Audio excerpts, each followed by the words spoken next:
Bueno, buenos días chicos. Vamos a continuar con la clase de ayer, ¿sí? Seguimos con el proceso enfermero en el recién nacido normal. Hoy vamos a dar las necesidades básicas del recién nacido, los signos vitales y la termorregulación en el recién nacido. Además de esto vamos a hablar de la ictericia, lo que es la ictericia fisiológica y patológica, el concepto y el tratamiento para la ictericia en el recién nacido, ¿sí? Como objetivos, me planteé que al finalizar la clase el estudiante logre reconocer las necesidades básicas del recién nacido, conocer los valores normales en relación a los signos vitales en el recién nacido, es decir, temperatura, frecuencia cardíaca, frecuencia respiratoria, tensión arterial y saturometría, definir lo que es termorregulación en el recién nacido y conceptualizar lo que es ictericia fisiológica, ¿sí? Bueno, como introducción, podemos decir que las maniobras semiológicas deben realizarse suavemente, ¿sí? Es decir, debemos tratar al recién nacido con muchísimo cariño, con muchísimo amor, porque es sumamente frágil, sin molestar excesivamente al recién nacido y sin postergar los deseos de la madre de tenerlo consigo, pero sin perjuicio de que deban ser completadas para descartar malformaciones congénitas o anormales. Deben reiterarse luego en los controles en internación conjunta y previos al alta, ¿sí? Tenemos un examen, es decir, si vamos a hablar de lo que son las necesidades básicas del recién nacido, primero debemos ver o debemos hablar del examen, es decir, de cuáles son las características de este, ¿sí? Para identificar las necesidades. El examen inmediato es a realizar en la sala de recepción o reanimación o bien poco después, ¿sí? Deben evaluarse los siguientes aspectos. Tenemos un aspecto general y un aspecto segmentario. El aspecto general, en el aspecto general vamos a valorar o a evaluar lo global del paciente, del recién nacido, es decir, las proporciones, la simetría, la fase, la gestacional. En cuanto a la piel, vamos a evaluar el color, el tejido subcutáneo, ¿sí? Los defectos, las bandas, las marcas de nacimiento. Hay muchísimas marcas que son características, muchas veces una marca como moretoneada, digamos, en lo que es el dorso, es decir, la espalda del recién nacido. Es característico de muchos y recibe el nombre de marca o signo mongólico, ¿sí? Por eso debemos evaluar, debemos saber lo que es esperable o lo que es normal, digamos, en el recién nacido, para detectar tempranamente las alteraciones, ¿sí? Entonces debemos evaluar la piel, el color, como dijimos, debe ser rosado, ¿sí? Muchas veces cuenta con acrocianosis, es decir, cianosis en zonas acras, que es alrededor de los labios, en el lóbulo de la oreja, la punta de la nariz, en la punta de los dedos, ¿sí? Y es esperable en la adaptación de la vida extrauterina. En lo neuromuscular, ver los movimientos, si hay respuesta o no, si no está flácido, es decir, si tiene un tono muscular, ¿sí? Si flexiona los miembros. En cuanto al examen segmentario, vamos a incluir lo que es la cabeza y cuello, ver la cabeza, la forma, el modelaje, las tumoraciones, el perímetro, que recuérdense que al tomar las medidas antropométricas vamos a tomar el perímetro cefálico, vamos a medir este perímetro cefálico, las depresiones, es decir, palpar la cabeza del niño, el cráneo, ¿sí? Buscando depresiones, ver que existan las fontanelas, que van a ser los cierres inconclusos de lo que es la cabeza, ¿sí? Que se va a cerrar con el tiempo. Existe un lugar donde se va a notar como que late, ¿sí? Esa es la fontanela. Tenemos una fontanela anterior que está más cerca de la frente y una fontanela posterior que está más hacia el medio de la cabeza, ¿sí? La sutura, ¿sí? Que no haya cabalgamiento, que muchas veces en el nacimiento hace que la cabecita del bebé se achique, es decir, se comprima, y esto produce que los huesos del cráneo se interpongan, ¿sí? Se superpongan, mejor dicho. La tensión, vamos a ver los ojos, el tamaño, la separación, ¿sí? Que no exista ¿cómo es? Cataratas, o también que ver que no existe el estrabismo, ¿sí? Que es lo que comúnmente o vulgarmente se llama el visco, ¿sí? Eso es estrabismo, se llama, ¿sí? Vamos a evaluar todo eso. Las orejas, la localización, dónde están implantadas, ¿sí? Que no estén implantadas muy abajo, eso señala que tiene el paciente algún síndrome, ¿sí? Apéndices o senos preauriculares. Eso también recuerden que, como hablamos anteriormente, en el test de Capurro, ¿sí? Las orejas, las formas, ver la conformación de la oreja o la simetría, o que esté bien delineado, ¿sí? Todo hace que nos dé también nos dé un indicio de la edad gestacional, ¿sí? Boca, vamos a ver la simetría, que sea simétrica, el tamaño, que no haya hendiduras del paladar, ¿sí? Que no haya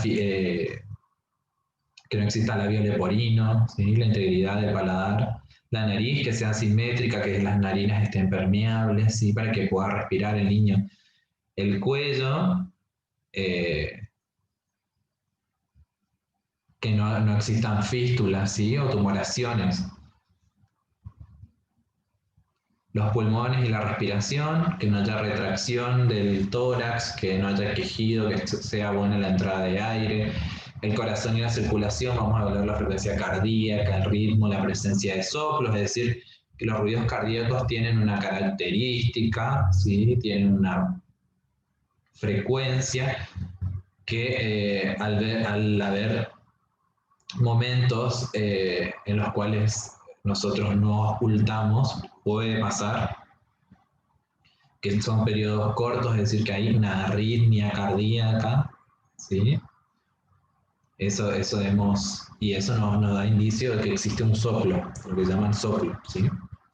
El abdomen, la musculatura, los ruidos intestinales, los vasos umbilicales, la distensión, el abdomen tiene que tener una forma escafoide, ¿entendés? Es decir, entendemos escafoide como más aplanada, más hacia adentro incluso, así.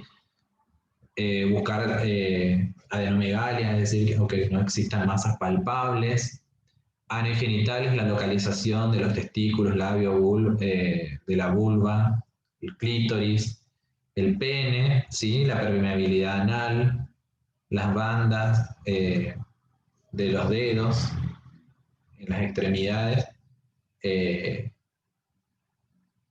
número de dedos, que no haya una polidactilia, por ejemplo, que es un número mayor de dedos. La columna, ver la simetría, escoliosis, la presencia de senos cutáneos, ¿sí?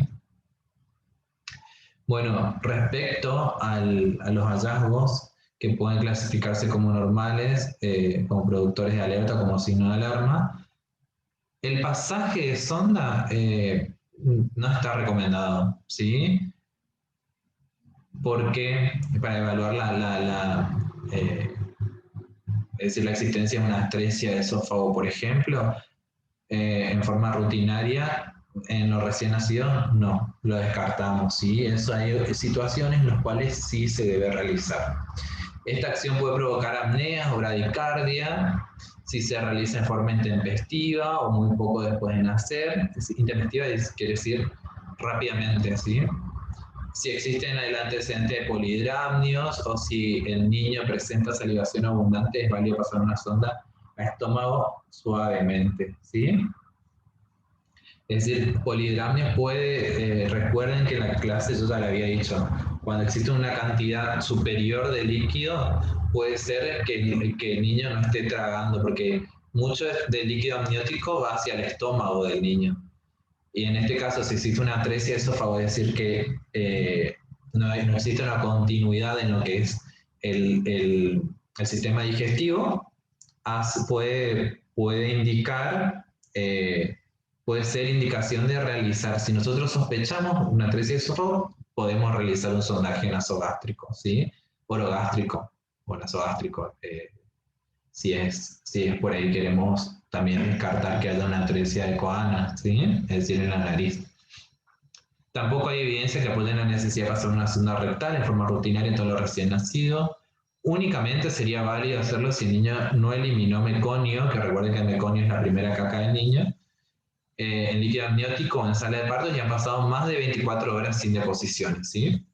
Igualmente no es válido el pasaje rutinario de una sonda por narinas para descartar una atresia de Coana, que le había dicho anteriormente, solo realizarlo si hay sospecha clínica. ¿Cuáles son los valores normales? La frecuencia respiratoria tenemos en el recién nacido, que es lo que a nosotros más nos interesa en este momento, de 40 a 60 respiraciones por minuto. Eso es lo normal, ¿sí? El rango de normalidad. En cuanto a la frecuencia cardíaca, fíjense, de 120 a 160 latidos por minuto. Sobre los 160 latidos por minuto vamos a decir que el recién nacido está taquicárdico. Por debajo de los 120 latidos por minuto vamos a decir que el recién nacido está bradicárdico, ¿sí? Y la bradicardia nos va a dar un indicio de muchas veces cuando nace bradicárdico es por el sufrimiento fetal, y es muy característico el sufrimiento fetal la bradicardia, ¿sí? Y ver que no haya una depresión, que no nazca depresivo el niño, ¿sí? En la edad, en cuanto a la temperatura, el recién nacido, vemos que de 37,1 a 37,7, generalmente el valor que nosotros tomamos como normal o esperable para el recién nacido es de 36,5 a 37,5, ¿sí? La presión arterial en el lactante menor les dice que podemos tomarla también como recién nacida. Entre 70 y 90 la presión arterial sistólica y entre 30 y 50 la diastólica, ¿sí? Eso sería lo esperable en el recién nacido. En cuanto a la saturación de oxígeno, fíjense, es muy importante porque en los primeros momentos del nacimiento, inmediatamente después, si tratamos de saturar al paciente, vamos a encontrar una saturación de oxígeno muy bajita, que es esperable. ¿Por qué?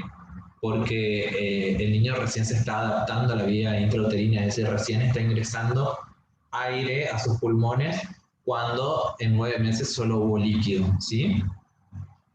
Y vamos viendo que de acuerdo al tiempo se va mejorando, va aumentando esa saturación de oxígeno, ¿sí? Hasta llegar a un 98%, que el rango, fíjense, entre 89 y 100 puede ser. Esto es muy importante porque vamos a ver la necesidad de colocar oxígeno al niño.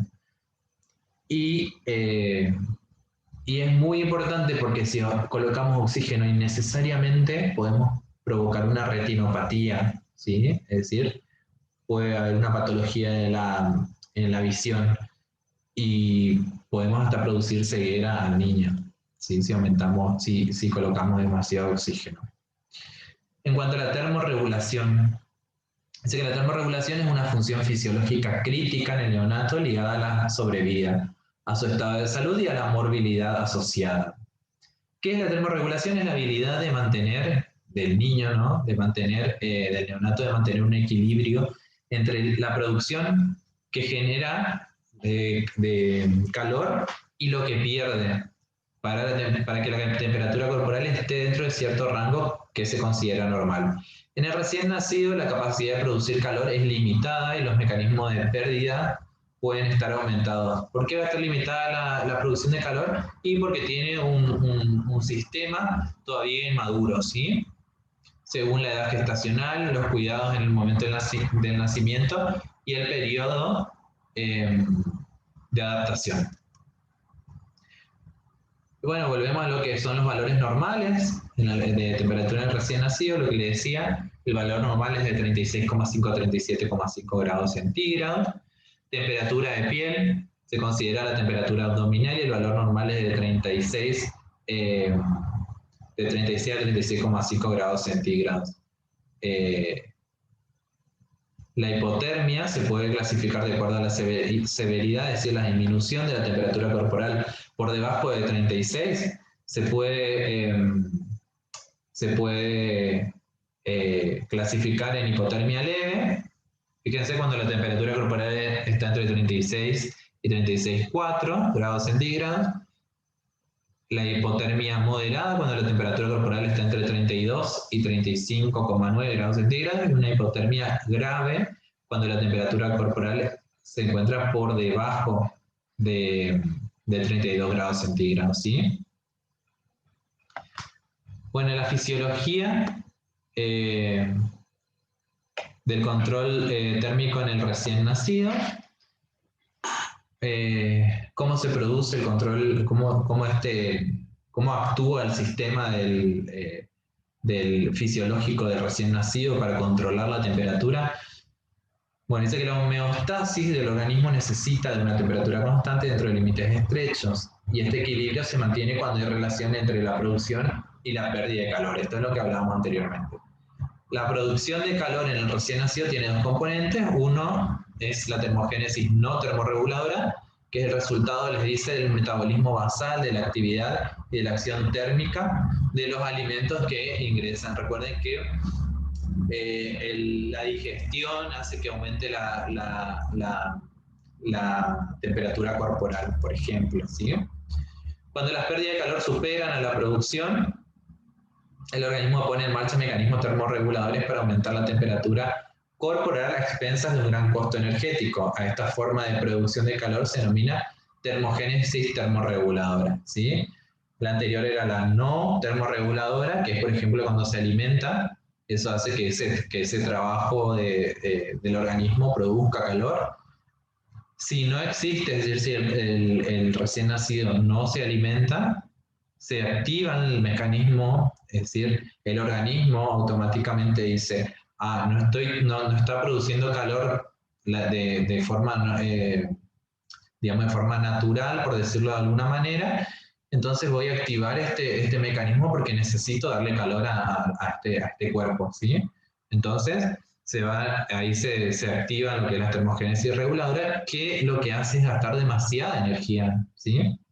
Y vamos a ver cómo afecta también a otros sistemas.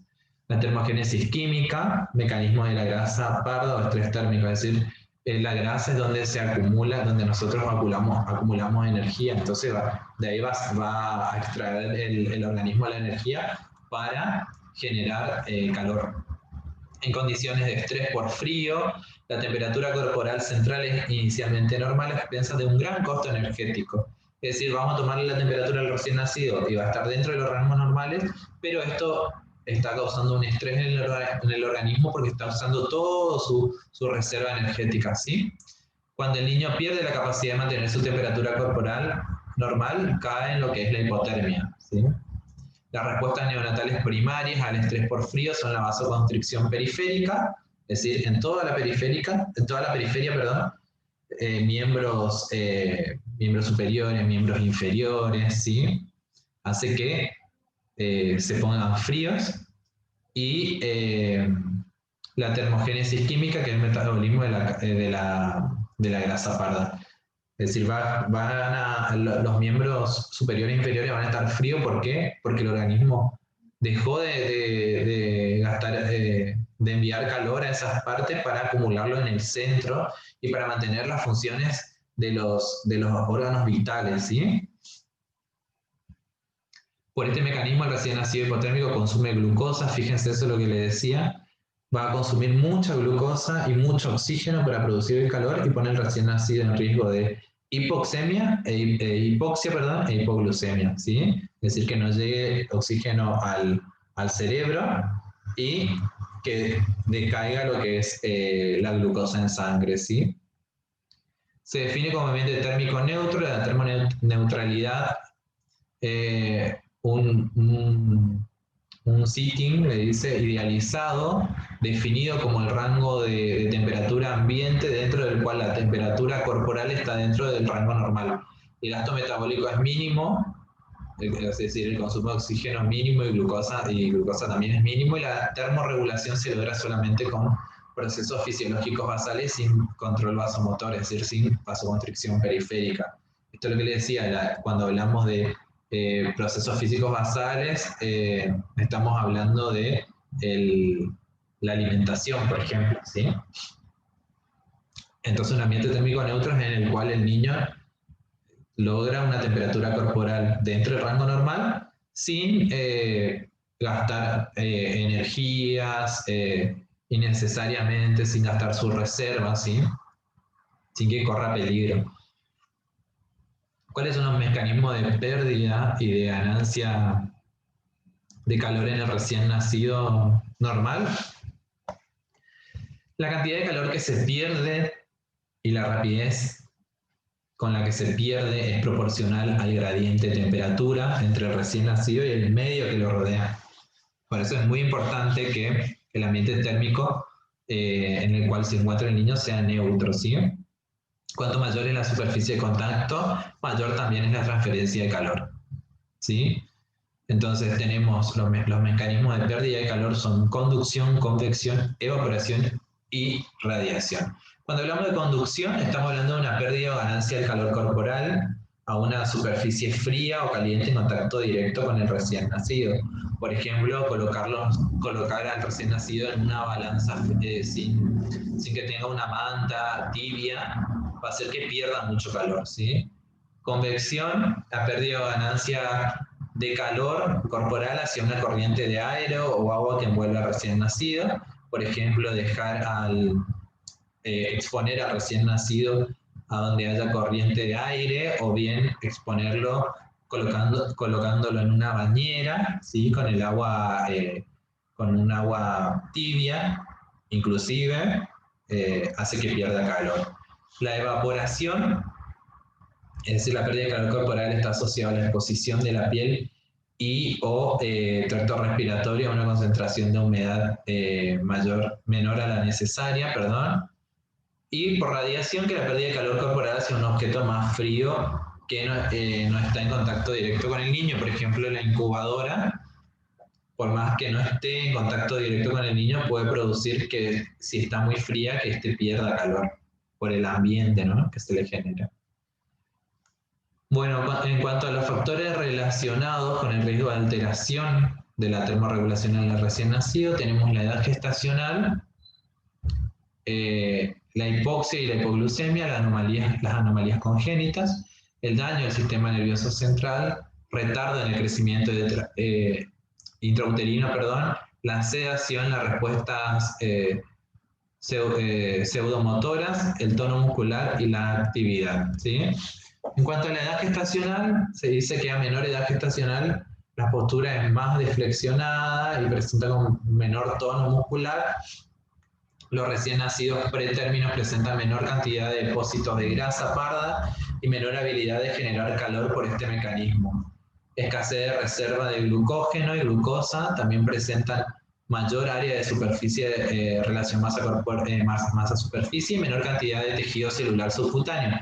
Es decir, si hay menor cantidad de tejido subcutáneo, obviamente va a tener menor reserva y va a tener más exposición también a que se produzca, o predisposición a que se produzca una hipotermia. Mayor cantidad de calor desde el interior del organismo por falta de aislamiento. La grasa, recuerden que aísla también, ya que presenta epidermis fina y ausencia de estrato córneo en las primeras semanas de nacimiento, Las pérdidas por evaporación por sí solas pueden exceder la capacidad de producir calor, y la ausencia de nacimiento de vermis gaseoso, perdón, y respuesta fisiológica dependiendo de la edad gestacional, que dijimos que a menor edad gestacional hay más probabilidades de que se produzca una, una hipotermia, ¿sí? A ver.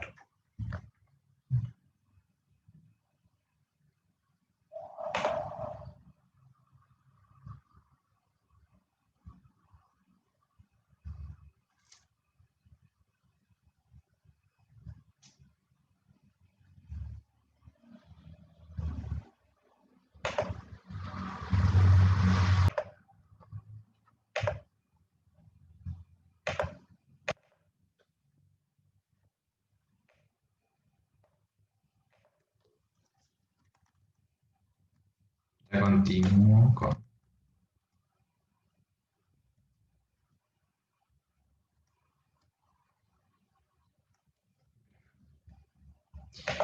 Bueno, la hipoxia y la hipoglucemia interfieren en la producción de calor en el recién nacido de pretérmino, y son además una consecuencia cuando utiliza el mecanismo metabólico para corregir la hipotermia. Es decir, además de que ya existe una hipoglucemia, ¿por qué? Por la edad gestacional, ya existe una hipoxia porque los pulmones están aún inmaduros.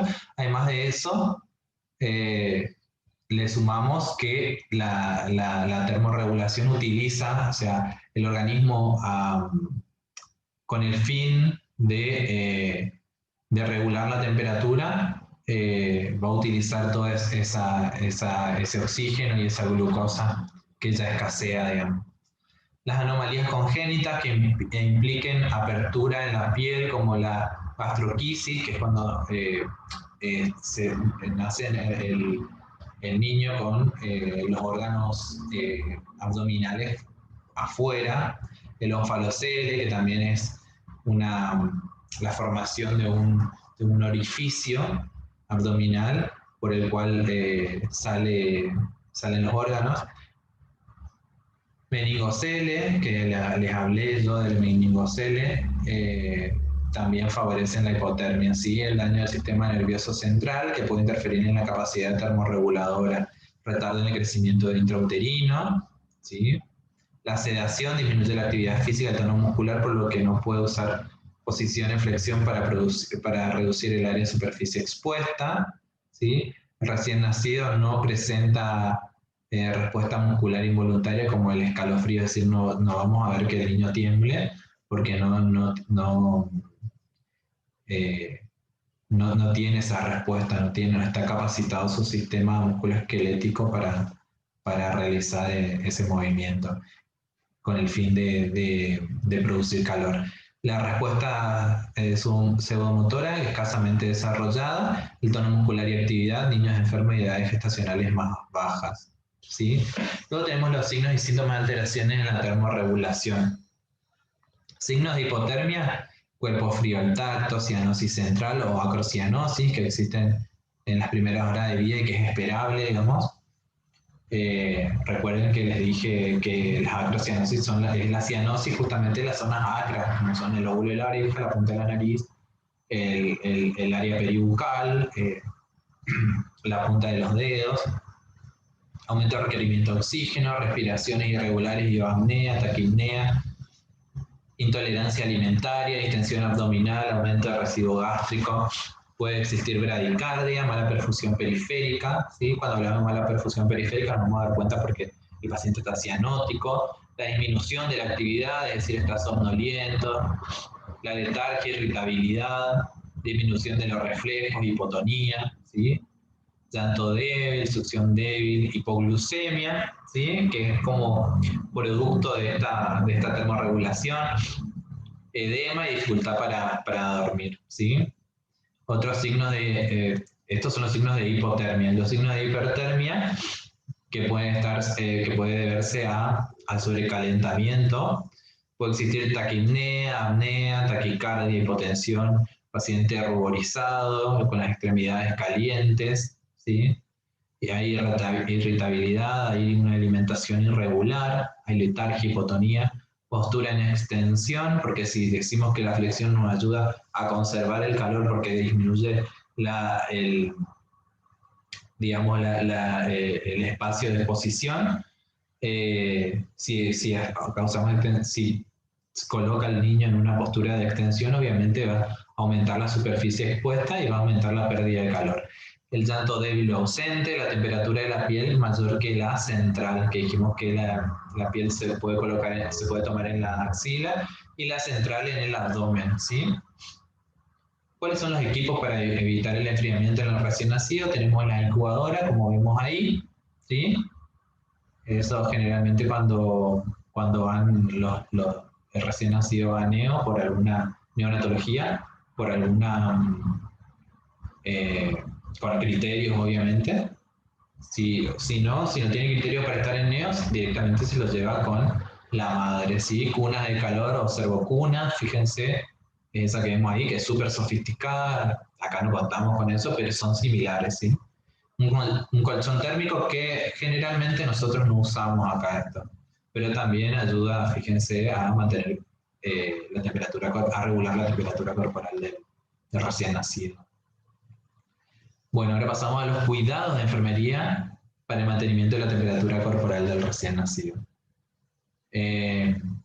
Control térmico en la sala de parto, o sea, inmediatamente después del nacimiento.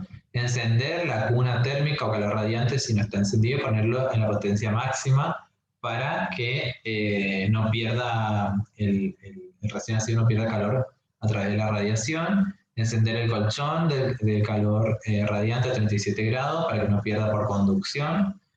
Calentar toda la ropa que vaya a entrar en contacto con el bebé para que no pierda calor también por conducción. Evitar las puertas abiertas que produzcan corriente de aire. Es decir, que no se pierda calor por convección. La temperatura ambiental recomendada es de 24 grados centígrados a 26 grados centígrados. Las intervenciones para evitar la pérdida de calor y aportar calor se aplicarán lo más precozmente posible hasta los 10 minutos después del nacimiento. Si el recién nacido no puede colocarse encima de la madre piel con piel, es decir, por alguna de estas contingencias de las que veníamos hablando, ¿sí? Si debe ir a neonatología, por ejemplo, se debe utilizar una fuente de calor, es decir, la radiación, para que no pierda o para que gane calor por radiación, y secado rápido para que no se pierda el calor mediante la evaporación, ¿sí? Cubrirlo con sabanillas secas y tibias para que no se pierda calor por convección o conducción, y cambiar rápidamente la sábana mojada. Cubrir la cabeza. ¿Por qué es importante cubrir la cabeza? Porque es la zona del cuerpo por donde más se pierde calor, ¿sí? Por eso ustedes van a ver que o saben que cuando tienen fiebre se coloca un paño tibio en la frente, ¿sí? Posteriormente se cubre la cabeza con un gorro de material aislante adecuado. Los gorros de malla tubular y algodón no cumplen la función de disminuir las pérdidas de calor, ¿sí? Eso tienen que saberlo también. Hay que utilizar en la sala de partos oxígeno húmedo y caliente para evitar las pérdidas de calor por convección y por evaporación. Se deben levantar las paredes laterales de la cuna térmica para evitar las pérdidas de calor por convección, o cubiertas protectoras de plástico. Mientras están en la cuna de calor radiante, se va a demorar un tiempo en trasladarlo.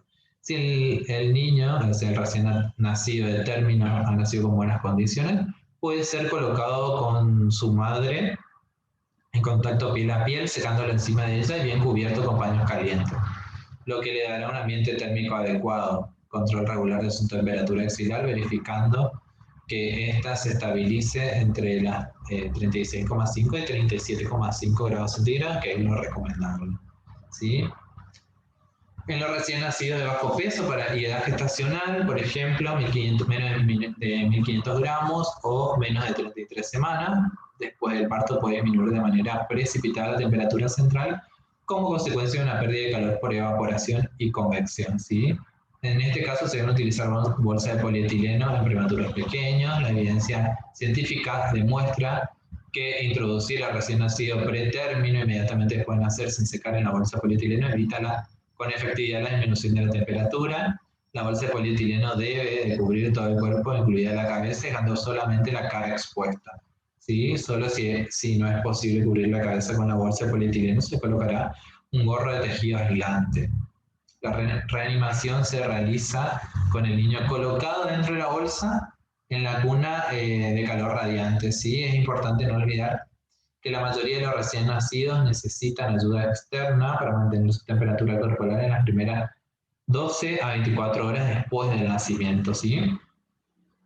En la admisión de la unidad de cuidados intensivos neonatales, si el niño ingresa a la UCIN con temperatura normal, seguir las indicaciones anteriores de programación de temperatura en la incubadora. Si el niño está hipotérmico, seguir la guía de recuperación del paciente hipotérmico, prestando atención a los procedimientos que pueden llevar a la hipotermia. Por tanto, si no son urgentes, hay que postergarlo.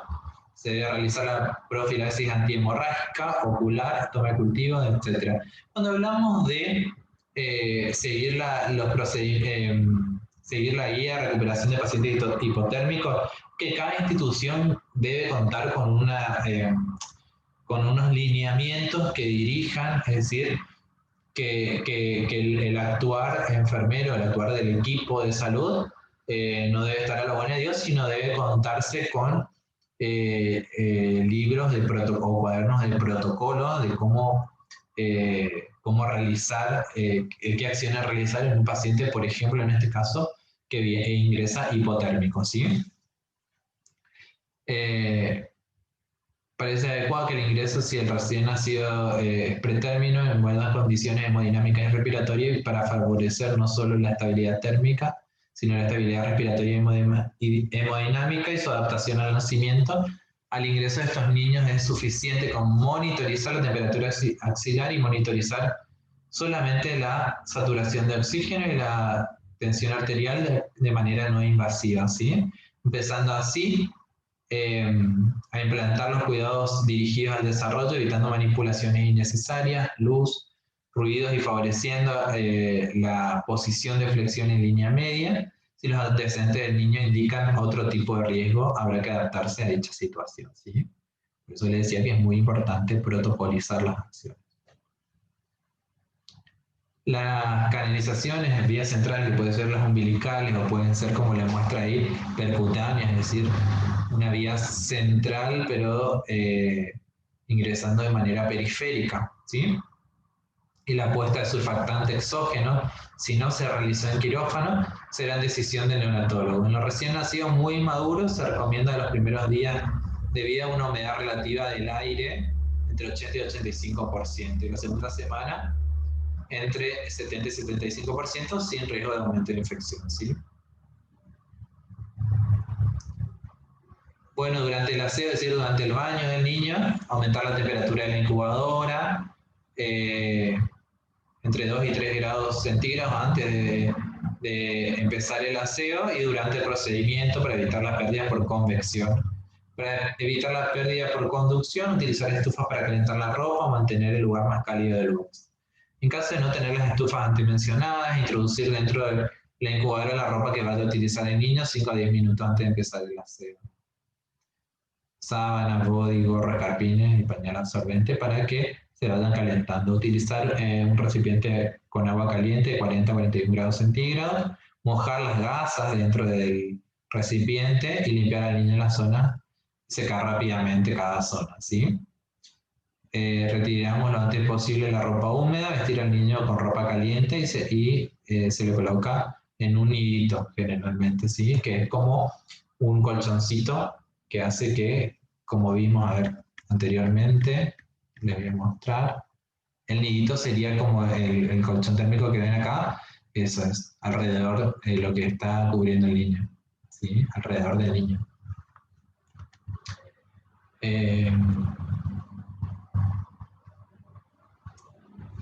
Colocar también la monitorización adecuada a su situación clínica con los sensores de temperatura bien ubicados y pegados.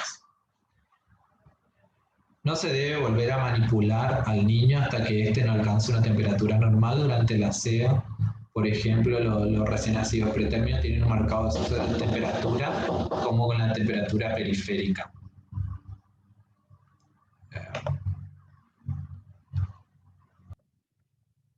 Bueno, continuamos.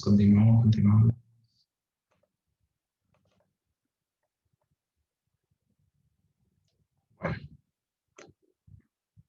se debe hacer un seguimiento del aumento de la temperatura del niño para no volver a dejar la temperatura de la incubadora de calor radiante en la situación previa, evitándose sobrecalentamiento. ¿Sí? Si el niño se queda hipotérmico, aplicaremos un protocolo de recalentamiento en los casos en los que el recién nacido pretérmino esté en cuna de calor radiante. La acción se realizará de la misma forma que dentro de la incubadora, con aumento de la temperatura del colchón y aumento del calor radiante durante el procedimiento. ¿Sí?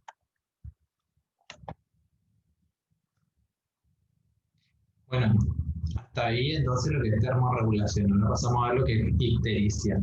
¿Cuál es el concepto? Eh, es la coloración amarillenta de la piel y mucosa ocasionada por la impregnación de la piel por la bilirrubina, ¿sí? Por hiperbilirrubinemia se entiende la elevación de la bilirrubina por encima de 5 miligramos por decilitro. Es muy común en los recién nacidos y para algunos autores alrededor del 60% de los recién nacidos a término y el 80% de los recién nacidos pretérmino desarrollarán ictericia en la primera semana de vida. ¿Sí? Bueno, respecto a la fisiopatología, la bilirrubina no conjugada, denominada también indirecta, es el producto final del catabolismo de la hemoglobina por el sistema retículo endotelial y se transporta a las células hepáticas unidas a la albúmina sérica. Entonces, la bilirrubina se va a unir a la albúmina. ¿Sí? Cuando se sobrepasa la capacidad de transporte de la albúmina, esta fracción libre atraviesa la barrera hematoencefálica produciendo lesiones en el sistema nervioso. Se llama kernicterus. ¿Sí? Existen diversos fármacos como el ibuprofeno y la ceftriaxona que van a disminuir la unión de la bilirrubina a la albúmina, lo que va a producir un aumento de bilirrubina libre en el plasma y esto va a hacer que esta bilirrubina libre traspase lo que es la barrera hematoencefálica y va a producir lo que decíamos el carníctero, ¿sí? El hígado, en el hígado, perdón, la bilirrubina no conjugada, que es la liposoluble, se convierte en bilirrubina directa o conjugada, que es la hidrosoluble por la acción de glucoriltransferasa y del ácido uridín difosfoglucurónico hepático. ¿Sí? Tras esta reacción se excreta en los conductos biliares hacia el tracto intestinal. En este territorio, esta forma no se absorbe a no ser que se transforme por medio de la enzima beta-glucuronidasa en no conjugada, pasando de nuevo al hígado para una nueva reacción enzimática de conjugación. ¿Sí? Este mecanismo es conocido como circulación enterohepática. El proceso puede ser impedido por la flora intestinal, que convierte la bilirrubina conjugada en urobilinoides, y que es un producto sobre el que no se puede actuar la glucuronidasa, ¿sí? Glucuronidasa, perdón. Es así, esto con trabalenguas. Aunque la bilirrubina puede desempeñar una función antioxidante en los niveles elevados de la forma no conjugada, es decir, de la libre, puede dañar al sistema nervioso. ¿Sí? La bilirrubina conjugada no produce neurotoxicidad y los niveles elevados suelen ser signos de enfermedad hepática o sistemática importante. La ictericia presenta una progresión cefalocaudal con el acceso de bilirrubina, pero la inspección ocular no es un indicador fiable de los niveles de bilirrubina. Fíjense en la imagen, se ve el niño que tiene la zona periorbitaria con un tono más amarillo que el resto del cuerpo, pero esto no nos puede cerciorar de que exista una ictericia, una hiperbilirrubinemia, ¿sí? Hiperbilirrubinemia. Las diferencias principales entre la ictericia fisiológica y la patológica, fíjense, la fisiológica después de las 24 horas, ¿sí?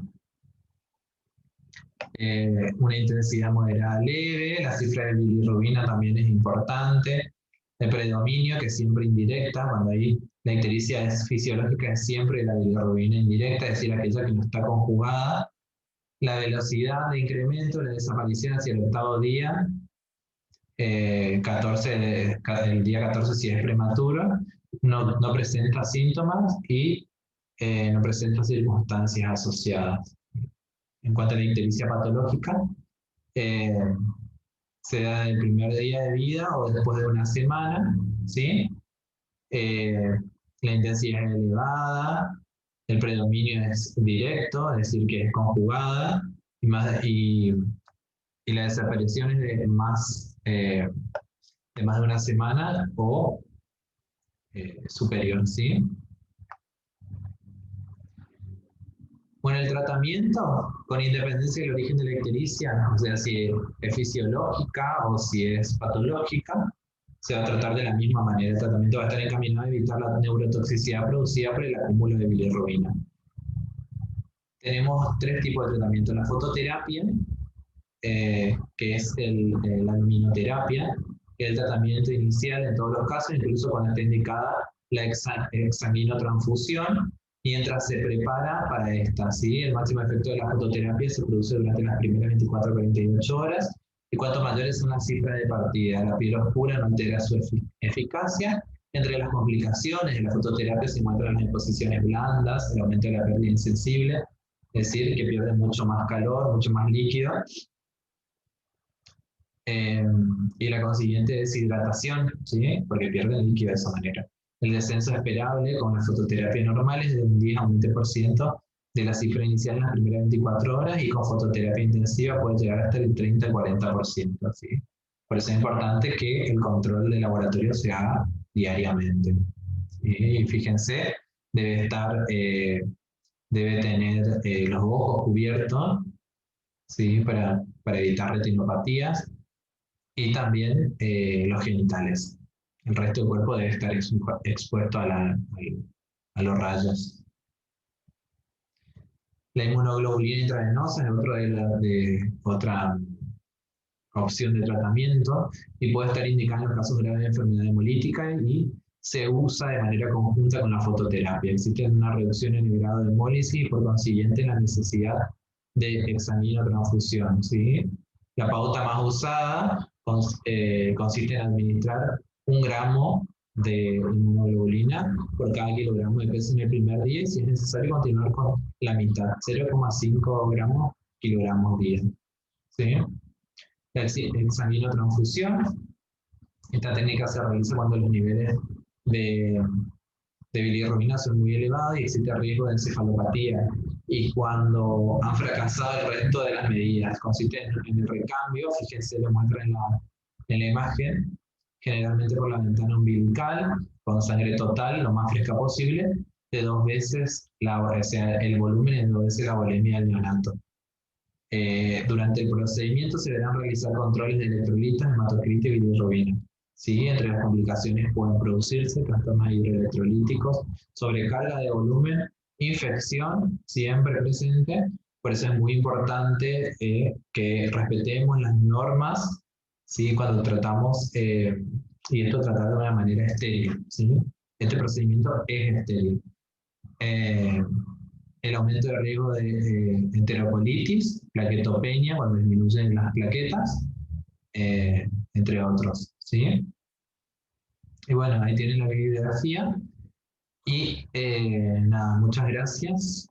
Espero que me escriban por mensajería interna ante cualquier duda, porque chicos, la semana que viene ya tenemos la primera actividad integradora, eso recuérdenlo, ¿sí? Y nada, muchas gracias, muchísimas gracias, y estoy a su disposición.